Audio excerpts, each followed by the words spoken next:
Olá, pessoal, tudo bem? Paz do Senhor Jesus. Quanto tempo, né? Fiquei uns dias aí sem gravar, mas para glória de Deus agora eu estou voltando. Tem uma luz aqui atrás que tá fazendo reflexo aqui no óculos, mas glória a Deus, o importante é a palavra, amém?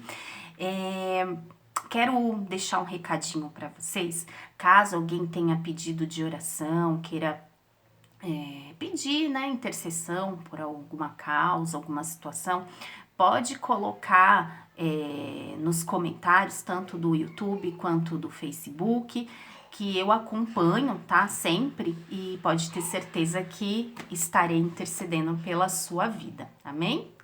Eu quero compartilhar com vocês uma palavra hoje, que está no livro de Romanos, no capítulo 8, versículo 33 ao 39, que diz assim, ó: Quem fará alguma acusação contra os escolhidos de Deus? É Deus quem os justifica. Quem os condenará? Foi Cristo Jesus que morreu e mais, que ressuscitou e está à direita de Deus, e também intercede por nós. Quem nos separará do amor de Cristo? Será tribulação? Ou angústia? Ou perseguição? Ou fome? Ou nudez? Ou perigo? Ou espada? Como está escrito, por amor de ti enfrentamos a morte todos os dias. Somos considerados como ovelhas destinadas ao matadouro. Mas em todas estas coisas somos mais que vencedores em Cristo, por meio daquele que nos amou.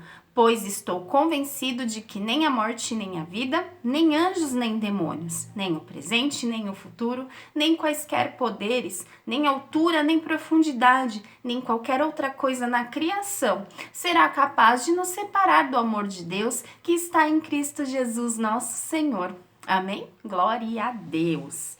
Irmãos, eu quero orar por vocês antes de falar sobre essa palavra, amém?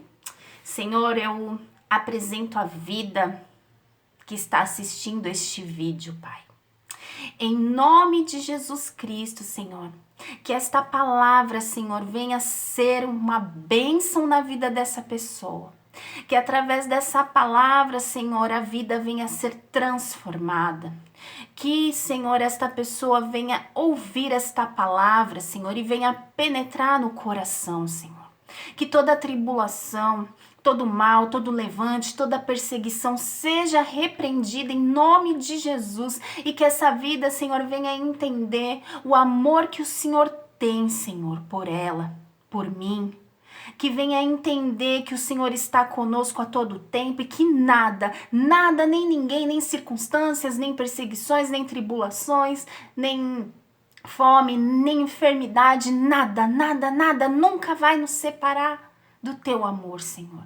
Cuida desta vida, Senhor. Manifesta o teu poder, Senhor. Em nome de Jesus, fortalece a cada dia, Pai. E quebra todo mal, todo jugo, Senhor. Toda acusação, Senhor. Em nome de Jesus. Amém. Glória a Deus. Irmãos, eu queria esclarecer algo a respeito do primeiro versículo que eu li aqui, que fala, né?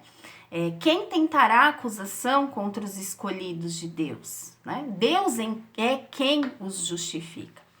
Afinal, Aline, quem são os escolhidos? Aí eu peguei uma palavra aqui da Bíblia, que eu vou ler para vocês, só para vocês entenderem, que está lá no livro de Efésios, no capítulo 1, versículo 4 e 5, que fala assim: Porque Deus nos escolheu nele, antes da criação do mundo, para sermos santos e irrepreensíveis em sua presença. Em amor nos predestinou para sermos adotados como filhos por meio de Jesus Cristo, conforme o bom propósito da sua vontade. Amém? Aline, mas por que você leu esse versículo? Para vocês entenderem o significado de ser filho, de ser escolhido. A Bíblia nos conta, e nós sabemos disso, que Jesus Cristo, ele veio ao mundo para nos justificar dos nossos pecados, porque nós fomos criados por Deus como criaturas. Tudo que é aqui no mundo, daqui desse mundo é criatura, porque foi criado por Deus. Porém, para sermos filhos, a Bíblia fala que nós somos adotados, ó, fala aqui, ó, em amor nos predestinou para sermos adotados como filhos. Só que na sequência fala por meio de Jesus Cristo, por quê? Nós nascemos com natureza pecaminosa por conta de Adão e Eva, que pecaram lá no Jardim do Éden, como muitos já sabem, e aí nós adquirimos uma natureza pecaminosa. Então, o amor de Deus é tão grande, tão infinito por nós, que ele, por conta desse amor, enviou o seu único filho para que ele viesse ao mundo, pagasse um alto preço de sangue naquela cruz para nos dar a vida eterna que nós tínhamos perdido através do pecado. Amém? Olha que amor lindo é esse. A Bíblia fala, porque Deus amou o mundo de tal maneira que deu o seu filho unigênito, ou seja, o único filho dele, para que todo aquele que nele crer não pereça, mas tenha a vida eterna. Esse é um plano de salvação de Deus para as nossas vidas. Então, a Bíblia nos ensina o quê? Que a nossa salvação, ou seja, a justificação dos nossos pecados para que nós tenhamos a vida eterna, é por meio do quê? Por meio de Jesus Cristo. Então, nós temos que crer e termos fé em que Cristo veio ao mundo, que Deus deu o seu Filho ao mundo, que ele morreu por nós, para que nós fôssemos salvos. Então, a salvação vem pelo quê? Por meio da fé, vem pela graça por meio da fé. Ou seja, o que significa isso? A graça é o quê? Significa o favor, um favor que nós não merecemos. Eu e você, nós não merecíamos esse amor tão grande. Nós não merecíamos que o Pai enviasse o seu próprio filho, o único filho, para morrer por mim e por você. Quem é a mãe, quem é o pai que daria o filho para morrer por outras pessoas, por pecadores? Mas Deus fez isso porque o amor dele por nós era tão grande que ele entregou o filho dele. E isso chama-se o quê? Graça. Isso chama-se o quê? O amor não merecido. O favor, aliás. O favor de Deus por nós, que nós não merecemos. Então a salvação vem por meio desse favor, vem por meio dessa graça. Amém? Pela fé. Amém? Então, a partir do momento que nós cremos na graça de Deus, a partir do momento que nós cremos que Deus nos concedeu o favor de entregar o filho dele para morrer por nós, nós somos adotados, como diz aqui, adotados como filhos por meio de Jesus Cristo. É a única maneira. Então, a partir do momento que você crê nisso, você é adotado como filho de Deus. Então, o escolhido é aquele que crê que Deus enviou seu Filho Jesus para salvar e nos chamou para viver para Ele e ter a vida transformada pela fé em Jesus, andando em obediência. Porque não adianta só eu crer em Jesus, mas não querer ter a minha vida transformada, ter o meu caráter transformado e ser obediente. Tem que ter as duas coisas, amém? Então, na sequência dessa palavra, fala assim, quem nos separará do amor de Cristo? Presta atenção, irmãos, no que eu quero falar para vocês agora. Existem momentos na minha vida e na sua vida que nós passaremos por situações difíceis, por tribulações, talvez por enfermidades, por problemas financeiros ou até mesmo por perseguições. Mas nós temos que lembrar da promessa que Deus tem para as nossas vidas. A palavra de Deus diz, nada te separará do amor dele, nada nos separará do amor de Cristo. Isso é uma promessa, isso já está dito na palavra. Então nós temos que crer naquilo que está na palavra. Por mais que venham tribulações, por mais que venham situações, Deus não prometeu para nós que seria um mar de rosas. A Bíblia fala, no mundo tereis aflições, mas tende bom ânimo, porque eu venci o mundo. Você pode ter aflição, você pode sofrer perseguição, você pode passar por tribulação, sim. mas sempre lembrando que Deus venceu o mundo. Ele diz: tem de bom ânimo, eu venci o mundo e eu estarei contigo. Nada vai te separar do meu amor. Amém? Haverão sim problemas, dificuldades, algumas causadas por nós mesmos, muitas vezes por desobediência, por sermos falhos, por pecarmos, sim. Sim, haverão situações em que você vai plantar coisas ruins e aí você vai colher coisas ruins. É a lei da semeadura.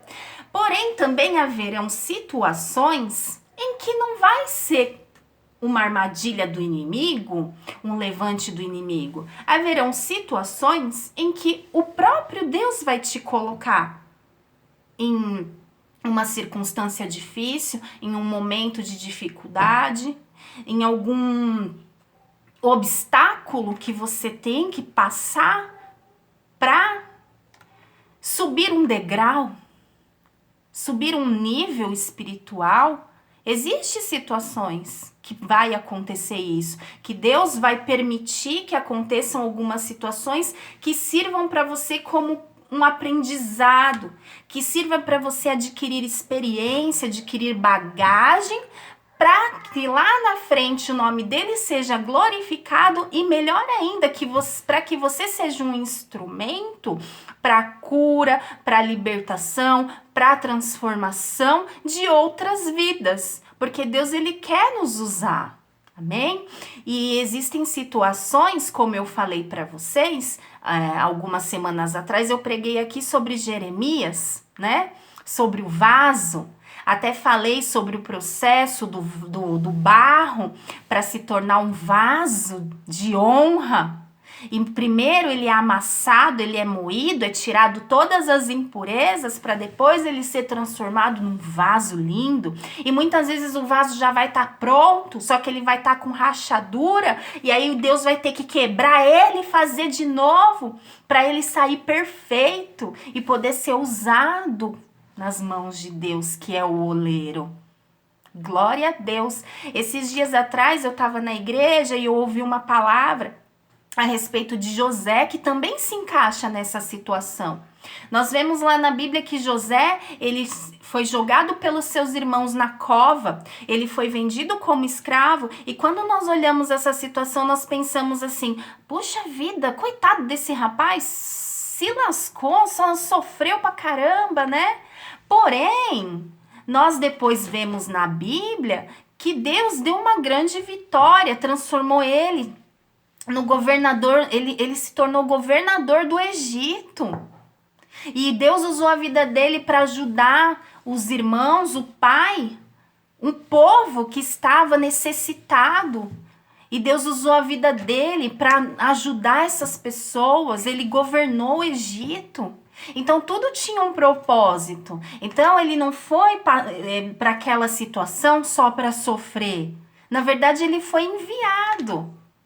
Só que no momento em que ele estava passando por aquela aflição, por aquela situação, ele não entendeu. E ele foi entender só lá na frente. E assim é comigo e com você muitas vezes. Haverão situações que você vai passar por aflições, mas é porque Deus lá na frente tem um propósito, tem um plano na sua vida e na minha. Amém? Glória a Deus por isso.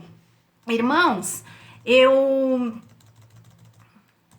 estava me lembrando de uma situação que aconteceu comigo algumas semanas atrás, que me deixou muito triste, me deixou angustiada. E eu lembro que o Senhor me acordou na madrugada, porque às vezes vem aquela situação e você se entristece, você fica murchinha. E Deus me levantou, me acordou na madrugada e falou assim: ei, levanta, você tem testemunho, eu te escolhi. Eu tive uma reação que não agradou a Deus, que eu me entristeci porque eu achei que aquela situação, aquela reação não agradou a Deus e aquilo me deixou triste. Por quê? Porque muitas vezes você erra porque você é falho e pecador e você vai errar, não tem jeito. E aí depois o inimigo vem para ficar te acusando. Então, eu quero dizer para você hoje, por mais que você erre, porque você é falho, eu sou falha, temos defeitos, se você se arrepende verdadeiramente, Deus sabe quando há um arrependimento verdadeiro e sincero, porque Deus conhece o nosso coração. Se você se arrepende verdadeiramente, Ele é poderoso para te perdoar e te levantar. Amém? E te levantar, Ele manda dizer agora para você: ei, se levanta, você tem testemunho, eu te escolhi, você está no meio de uma grande obra e você não pode parar. Fez coisa errada, se sentiu mal, se arrependeu de verdade, peça perdão a Deus, peça perdão se for o caso para a pessoa que você feriu, que você machucou, mas levanta e segue em frente, não permita que o inimigo venha te acusar. E como eu estava falando anteriormente a respeito de propósito, que muitas vezes nós sofremos, passamos por lutas, perseguições, situações, às vezes até dificuldade financeira, eu posso dizer porque eu já passei por isso. E muitas vezes pessoas más, pessoas linguarudas, fofoqueiras e que acham que são sabichonas vão te acusar, vão ser usadas pelo inimigo para falar que você está passando por isso porque você está no pecado, ou porque você está em desobediência, ou ficar apontando o dedo para você. Ei, não dê atenção. Não dê atenção para o que os outros falem. Se importe com aquilo que Deus pensa de você. Se importe com aquilo que Deus quer de você. Se você sabe que você tá com a consciência limpa, tranquila, fazendo a vontade de Deus, obedecendo e tá passando por situação, pode ter certeza que Deus está no controle. Pode ter certeza que Ele tá cuidando de você e que Ele tem propósito nessa situação. E deixa quem quiser falar. Olha para Jesus, olha para a cruz, olha para o plano que Ele tem para sua vida. Amém? Porque é Ele quem te justifica. E Deus me levou a me lembrar de uma palavra que eu mesma tinha ministrado no vídeo sobre Neemias. Que Neemias estava lá construindo o muro, estava com uma mão lá, com a ferramenta numa mão e a espada na outra, e vinha os fuxiqueiros, os inimigos, mandar recado, falar que estavam falando isso e aquilo outro sobre ele, chamando ele, preparando uma armadilha do inimigo para ele. Só que ele falou: eu não vou sair daqui. Eu não vou perder tempo com isso, porque eu tô no meio de uma grande obra e eu não posso parar. E Deus me lembrou dessa palavra. E foi aí que eu me levantei, pedi perdão para Deus pela reação que eu tive, que eu senti que não agradou a Ele, pedi perdão a Ele, pedi perdão para a pessoa e seguir em frente, porque Deus tem obra para mim e para você, e nós não podemos parar por causa de qualquer situação que venha. Não permita que o inimigo venha colocar acusação na sua mente. Amém? Se você tem plena convicção das suas atitudes para com Deus. Eu estava me lembrando também que eu ministrei no culto. Tem cultos aqui em casa de sexta-feira, às 20 horas. Depois, quem tiver interesse, me chama também, que eu passo direitinho as informações. Está sendo bênção, para a glória de Deus. E esses dias atrás eu estava ministrando no culto a respeito do livro de Esther. E agora, falando com vocês, eu me lembrei também dessa passagem, porque existe a lei da semeadura e a lei da semeadura e da colheita, né? E eu tava lendo o livro de Esther, depois, se vocês puderem, leiam, que é bênção de Deus, tem apenas 10 capítulos, é bem rapidinho e é bem enriquecedor para o nosso crescimento.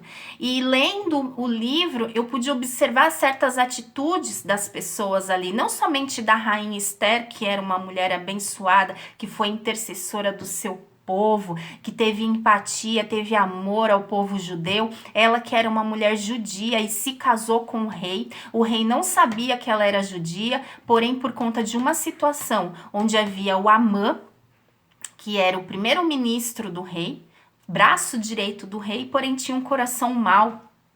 Ele achava que porque ele tinha um cargo, ele podia humilhar as pessoas e ele exigia que quando ele passasse, as pessoas tinham que se prostrar diante dele.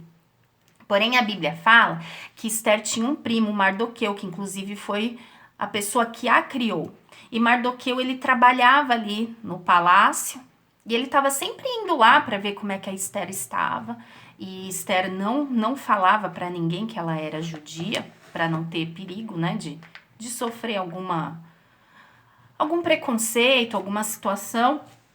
E então, a Bíblia fala que Amã, ele exigia que as pessoas, os servos que trabalhavam ali no palácio, se curvassem quando ele passasse. Porém, Mardoqueu, que é o primo de Esther, ele era um homem judeu e ele era um homem de Deus. E ele sabia que a adoração era somente a Deus. A Bíblia fala, adore somente ao Senhor. E então, ele não se prostrava diante de Amã. Só que aí o que aconteceu? Os fofoqueiros de plantão, vendo aquela situação, observou que ele não se prostrava e foi lá correndo contar, envenenar Amã contra Mardoqueu. E falou, ó, ele, fulaninho ali, não se prostra diante de você quando você passa. Aí ele ficou raivoso, ficou irado, indignado, e assinou um decreto, porque ele tinha poder, ele tinha um anel lá do rei que fazia os decretos, ele tinha poder para isso. Foi lá e assinou um decreto. Ah, ele não se prostra diante de mim, ainda é judeu? Então eu vou fazer um decreto para mandar matar todos os judeus. Tal dia vai morrer todo mundo. Aí Mardoqueu, desesperado com aquela situação, procurou Esther. Esther, resumidamente, para não demorar muito, foi lá e mandou uma mensagem pedindo para todo o povo judeu entrar em jejum junto com ela, as servas dela e todo o povo judeu, Mardoqueu, todos em jejum durante 3 dias, que depois disso ela ia falar com o rei. E foi o que aconteceu. Ela marcou lá com o rei um banquete onde a mãe estava, e naquele banquete eles marcaram um outro banquete onde ela contaria para o rei o que estava acontecendo e pediria a misericórdia pelo seu povo. E quando Amã saiu desse primeiro banquete, ele encontrou com Mardoqueu. E novamente Mardoqueu não se prostrou diante dele. Aí ele ficou revoltado. Chegou em casa, falou para a mulher. Aí a mulher deu uma ideia para ele. Vai lá e faz uma forca e enforca ele. Ah, ele achou a ideia maravilhosa. Porque a pessoa, quando ela gosta do mal, qualquer coisa ruim, qualquer ideia ruim para ela é maravilhosa. Ah, então eu vou lá e vou construir uma forca para matar ele. Foi lá, mandou construir a forca. Só que ao mesmo tempo que ele estava mandando construir a forca, o rei Assuero estava olhando o diário dele lá do palácio, que tinha um diário, e viu que ocorreu uma determinada situação no passado, onde 2 servos do palácio estavam planejando a morte dele, e uma pessoa avisou que esses soldados estavam planejando a morte do rei, e houve um livramento de morte do rei por causa dessa pessoa que ouviu e mandou avisar. E quem era essa pessoa? Mardoqueu, que fez o bem, né? Aí o que aconteceu? O rei falou, nossa, quem é essa pessoa? Como que eu faço para honrar essa pessoa de alguma forma? E nisso Amã apareceu e o rei falou com ele, né? O que eu poderia fazer para honrar uma pessoa, né, que fez um bem para mim? Aí o Amã, pensando que a honra era para ele, falou pro rei, olha, se eu fosse você, eu daria tudo para ele, daria suas vestes, cavalo, tudo que você tem, eu faria assim, uma honra assim, do melhor de tudo. Aí o rei falou, tá bom, então pode mandar fazer, pode preparar essa honra para ele. Ele preparou a forca e preparou a honra. Porém, quando chegou o momento do banquete, em que Esther contou tudo para o rei o que estava acontecendo, né? O que aconteceu? O rei ficou indignado, mandou enforcar Amã. Ou seja, resumindo toda a história, Amã foi enforcado na forca que ele mesmo tinha preparado para Mardoqueu. E Mardoqueu foi honrado com a honra que o Amã tinha preparado para ele mesmo. Ou seja, ele plantou o mal e ele semeou o mal. E o outro que plantou o bem, semeou o bem. Então, por isso, que nós venhamos sempre a semear o bem, que nós venhamos sempre procurar semear o bem na vida das pessoas, na vida do nosso próximo. Nós vamos errar? Vamos sim, porque nós somos seres humanos. Claro, eu vou me arrepender dos meus erros? Verdadeiramente, Deus vai me perdoar sim. Só que muitas vezes nós vamos sofrer algumas consequências dos nossos erros. Porém, a palavra diz que Ele estará conosco sempre, que nada vai nos separar do amor dEle. Ainda que eu e você sejamos falhos, pecadores, ainda assim Ele nos ama. Não estou induzindo ninguém a ficar fazendo coisas erradas, a pecar, não, porque Deus conhece o meu e o seu coração. Ele sonda, a Bíblia fala que ele sonda corações e ele sabe quando você erra, porque você é um homem falho e pecador e sujeito a erros, e ele sabe quando eu e você premeditamos uma coisa errada e fala assim, depois eu vou lá e peço perdão. Não, ele sabe, aí não adianta nada. Porém, se você errou e se arrependeu, não peça perdão, sabe? Não aceite a acusação do inimigo. Errou, se arrependeu, peça perdão e siga em frente. Não dê atenção para a acusação do inimigo. Não permita que o inimigo venha entrar na sua mente para ficar te acusando. E se você estiver passando por uma situação difícil por propósito de Deus, aguente firme, porque Deus vai te honrar lá na frente. E não dê atenção para o que os outros estão falando, para a língua maldosa, para fofoca, para mentira, para levante, para perseguição. Faça como Deus falou, faça como Neemias, pega a sua ferramenta, pega a sua espada, que é a palavra de Deus, e continua construindo a tua obra. Você não pode parar porque você está no meio de uma grande obra. Amém? Não pare, não desista, porque ninguém é capaz de nos separar do amor de Deus. Ninguém tem poder, ninguém tentará acusação contra mim, contra você, porque Deus é quem nos justifica. Amém? É essa palavra que eu tenho para você hoje, em nome de Jesus. Senhor, em nome de Jesus, como foi orado lá no início, Senhor, que, Senhor, esta vida, Senhor, venha receber essa palavra, assim como o Senhor falou comigo, Senhor.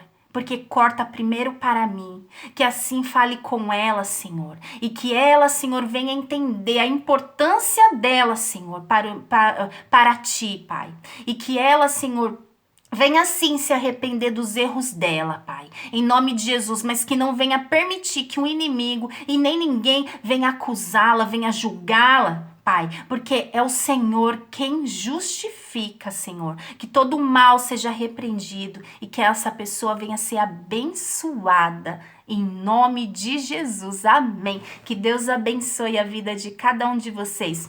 Beijo, fica na paz do Senhor.